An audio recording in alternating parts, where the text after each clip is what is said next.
Neužmirštamas kelionės į Aziją organizuoja kelionių organizatorius Voyage Voyage.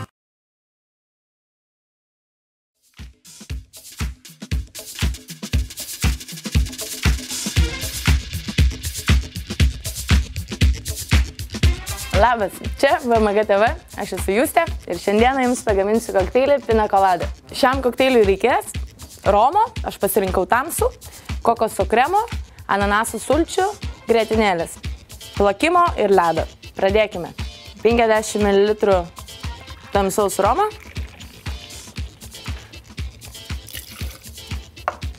porą šaukštelių kokoso kremo. Šitas kokteilis gimė Puerto Rike ir iki šiol yra Liepos 10 švenčiama kaip nacionalinė Pina Colados diena.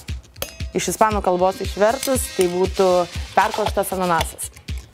Ananasų sulčių apie 60 ml ir grietinėlės taipogi apie 60 ml. Ledo.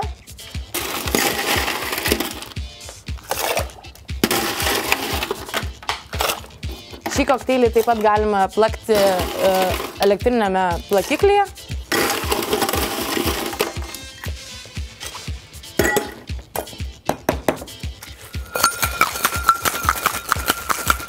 Dažniausiai šio kokteilio sutinkamas pateikimas yra taurėje, pasirinktinoje taurėje.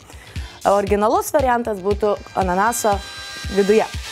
tą mes šiandieną ir padarysime.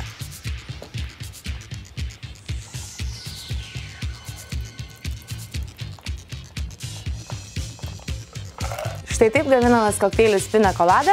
Su jumis buvo Justė. Iki.